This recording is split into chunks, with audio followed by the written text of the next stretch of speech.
You never know until you ask, right? Well, that's Willie Robertson's approach to the greatest role in his life, being a gospeler. CEO of Duck Commander Willie Robertson may be best known for his role on A&E's Duck Dynasty, but he is most passionate about sharing the good news of Jesus.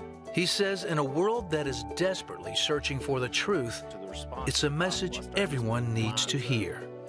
In his latest book, Gospeler, Willie encourages you to share your faith boldly with the people around you, one conversation at a time. Well, it's so good to have Willie Robertson back with us. Welcome. It's great to have you here. It is good to be back. We sure love your family. Thank you. The other Robertson clan, right? Yeah, well, I think we're cousins somewhere down the line. Somewhere down the line. I want to go back to the book that I mentioned that you've written called Godspeller. And on page 40, you say, the whole Duck Dynasty nearly killed my soul. What do you mean by that?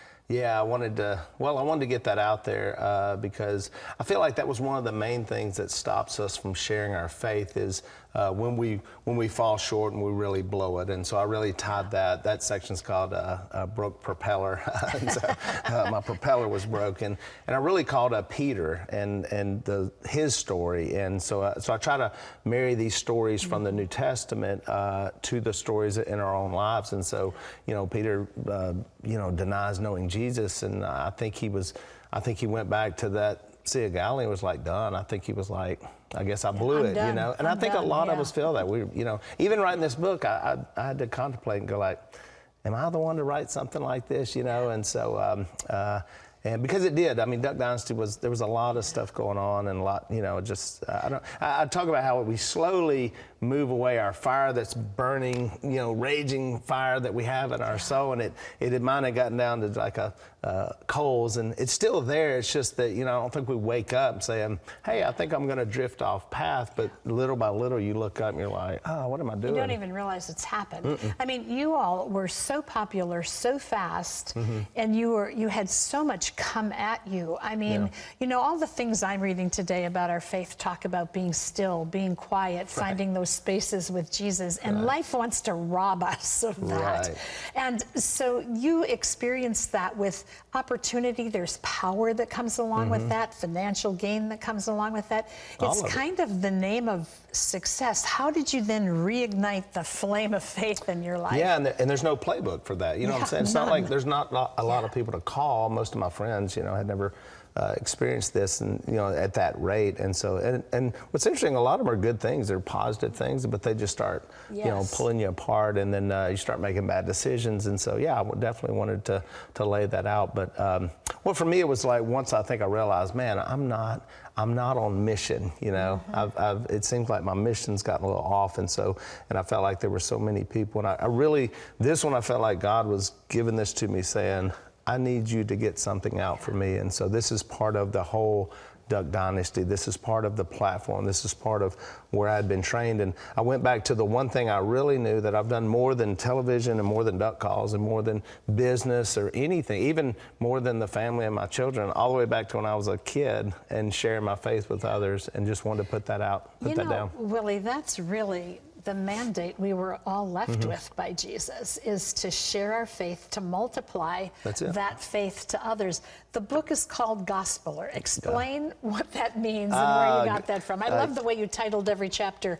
They all rhyme, because I say a Gospeler, and that's what, when I push the button, I'm not a linguist, I just push the button and she says it on the computer, and she says Gospeler. So broke propeller, storyteller, I'll be, Andy Andrews gave me that idea, by the way, so he's a great author, and he loved the title. I did not know the title. I was writing the book about share my faith, and I had some other titles, and my wife came in, and she's really smart. She said, Willie, I found this word.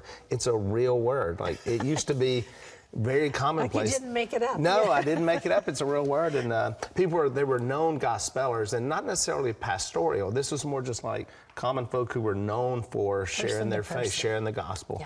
And I said, I love that title. And it was, I thought about that whole word has gone away. And in some ways, the idea of people being known for sharing the gospel is kind of left there too. And I thought, wow, what a great way if we could try to change culture in a way is to put the stories down. I put a lot of stories from people that I've shared with. I kind of give people a little, like, here's the way, because here's the way to do it. Yeah, because that's what a lot of people felt like. They were like, I don't know where to start, and I don't know the Bible well enough. It's almost like we disqualify ourselves, or I've been too bad. I'm the last person to tell someone else about their life. So talk about where we do start, because I think you're right. People are very intimidated by that. And what if the person doesn't receive it well? And how do I begin in a way that isn't off-putting, you know, to someone? Yeah, those are the little techniques that I talk about, how we ask each other, just normal questions. I think sometimes we overthink this and think we've got to know every answer, and we don't. We just can start that conversation. So if I ask you, hey, are you married? You know, that's a normal question, you know, and so that it should be as commonplace as that. I think John chapter 4, that's the chapter Storyteller, Jesus gives a master class on how to start that with the woman at the well. Yes. And that whole conversation started with, can I get a drink of water?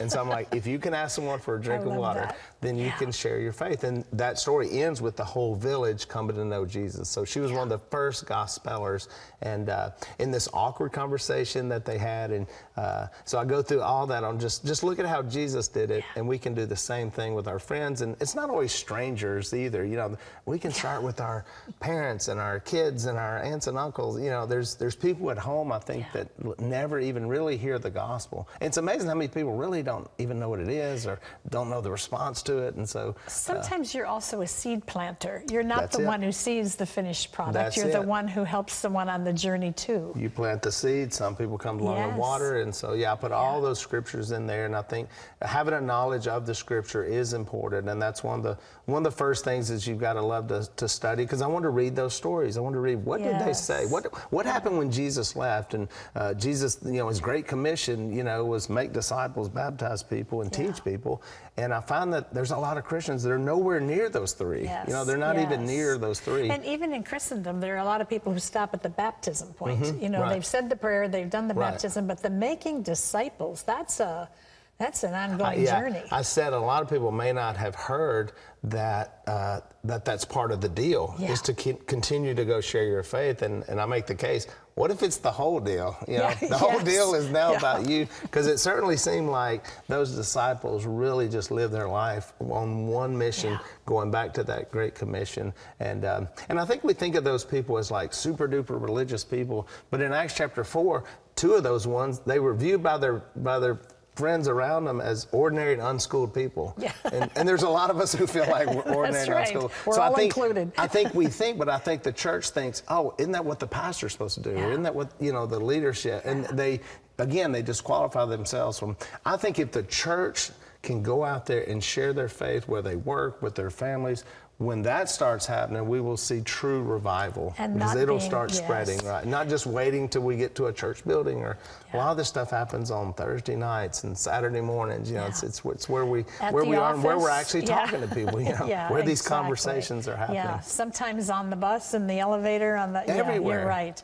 Well, you know, some of you I know are probably people like me who have been in intimidating situations, and you feel like I'd really like to share Jesus. I don't know where to begin. Gospeller. This can help you study. It's all right here. We want you to have this. It's written by Willie Robertson, and I love the subtitle, which is Turning Darkness into Light, One Conversation at a Time. That's it. Willie, thank you. Thank you so much. You always bring some good meat to us. Yeah, it's good to be back.